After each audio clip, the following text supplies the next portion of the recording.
All right, today we are diving into one of the most elegant and, frankly, high-stakes processes in the entire human body, hemostasis.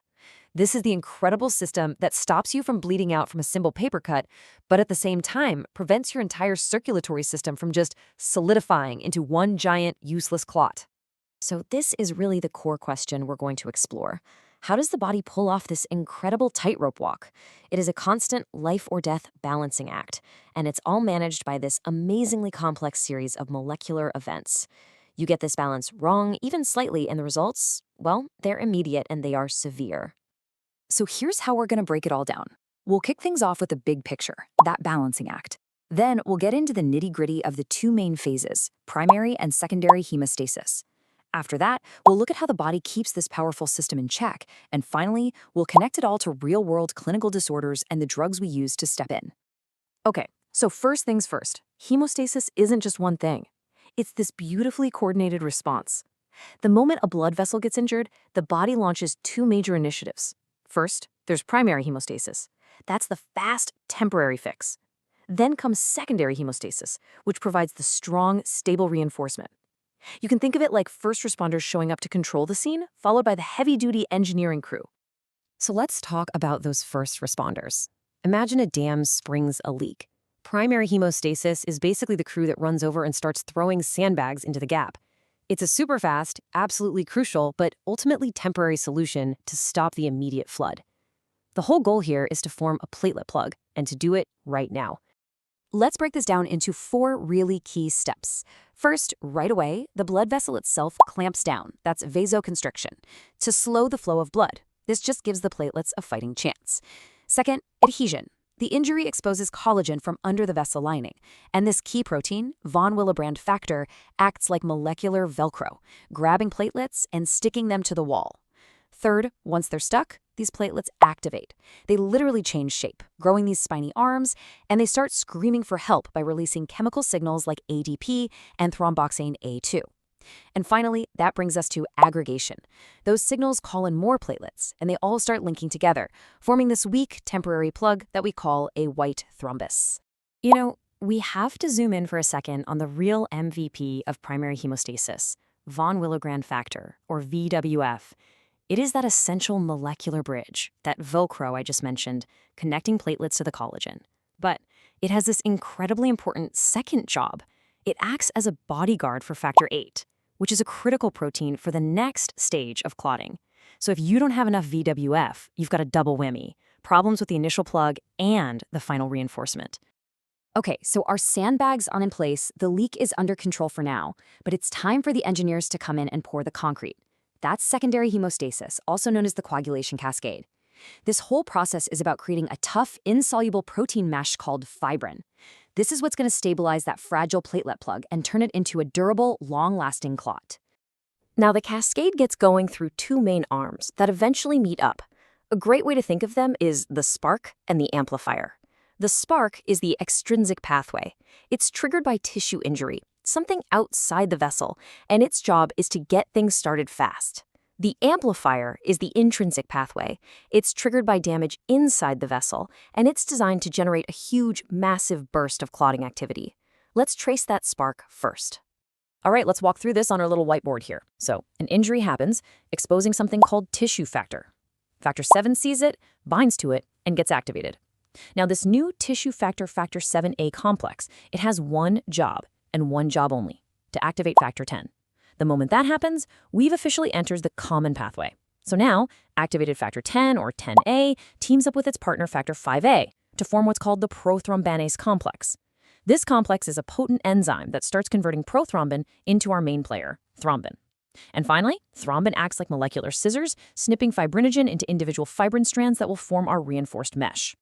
Now let's talk about the amplifier, because this is where the real explosion of activity happens. It all starts with contact with that exposed collagen, setting off this chain reaction. Factor XII activates 11, which then activates 9. But here's the key step. Activated factor IXA combines with its cofactor 8A. Remember him, the one protected by VWF? This complex is an absolute super activator of factor X. It just massively amplifies the whole cascade, creating that huge wave of clotting that we really need. And this brings us back to thrombin, and its most critical role isn't even just making fibrin. Thrombin is the ultimate accelerator. It creates this incredibly powerful positive feedback loop. It actually turns around and super activates factors 5, 8, and 11, the very factors that lead to its own creation. This drives this exponential increase in thrombin production, and as a final step, it activates factor 13, which acts like a construction worker, cross-linking all those fibrin strands together to make the clot rock solid. So, we've just built this incredibly powerful, self-amplifying system. The next logical question is, how do we stop this thing from just concreting over our entire circulatory system? Well, the body has some really smart built-in safety brakes, and once the vessel is healed, it has a demolition crew. This is the world of regulation and fibrinolysis. Here are the main brakes on the system. First, you've got the protein C and S system. And what's so cool about this is that it's also activated by thrombin, a perfect example of that constant balancing act. It specifically shuts down those key cofactors, 5A and eta. Then you have antithrombin, which, like its name says, directly neutralizes thrombin in factor 10A. Clinically, this is huge because this is where heparin works. It basically supercharges antithrombin. And we can see what happens when these brakes fail by looking at factor 5 Leiden. It's a genetic mutation that makes factor 5 immune to protein C, which leads to a hypercoagulable or prothrombotic state. So once the vessel is healed, we gotta get rid of that clot. That's the job of fibrinolysis. There's an enzyme called TPA that converts something called plasminogen, which is actually trapped inside the clot, into its active form, plasmin. You can think of plasmin as a molecular wrecking ball that just chews up the fibrin mesh. The leftover fragments are called fibrin degradation products. And one specific type, the D-dimer, is a really important clinical marker that tells us a clot was formed and is now being broken down. Okay, so let's take all this amazing physiology and connect it to the clinic. Because if you understand each step of this cascade, you can diagnose bleeding disorders, and just as important, it gives us a whole toolkit of specific targets for drugs to manipulate the system when we need to. Now this table right here, this is incredibly high yield. It perfectly contrasts the two main types of bleeding disorders. If the problem is in primary hemostasis, the platelet plug, you're going to see immediate, superficial bleeding. Think nosebleeds, tiny little pinpoint bruises called petechiae, heavy menstrual bleeding. But if the platelet plug forms just fine, but the fibrin reinforcement fails, that's a secondary hemostasis problem, like hemophilia. The bleeding is totally different. It's delayed, and it's deep. Classically, it's bleeding into joints and big muscles. This one clinical distinction can point you directly to where the underlying problem is. And we can get even more specific. If we look closer at these primary disorders, we can pinpoint the exact failure. In von Willebrand disease, the molecular glue itself, VWF, is either missing or defective. In Bernard-Cillier syndrome, the glue is there, but the platelet's receptor that's supposed to grab it, JEEP-IB, is broken. And in Glanzmann thrombasthenia, the platelets can stick just fine, but they can't link to each other. They can't aggregate because their JEEP-IB/3R receptors are busted. So here's how we actually use drugs to manipulate this system. We can target pretty much every step. We have antiplatelets like aspirin and clopidogrel that mess with primary hemostasis. We have anticoagulants like heparin that inhibit the secondary cascade. Then there are the fibrinolytics, like TPA. These are our clot busters. They basically activate the demolition crew to dissolve a dangerous clot that's already formed. And on the flip side, if a patient is bleeding too much, we can use antifibrinolytics, like tranexamic acid, to stop clot breakdown and help stabilize the clots they do manage to form.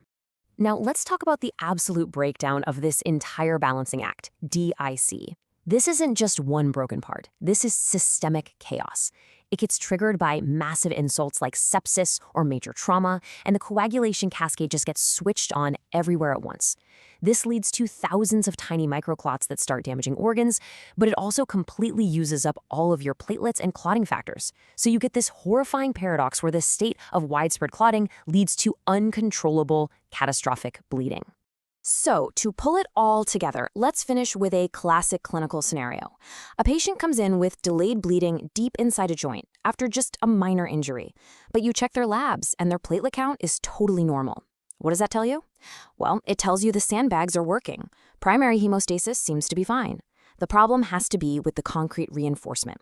It points you directly to a defect somewhere in that secondary coagulation cascade. The next question, of course, is which factor? And that's where the investigation begins.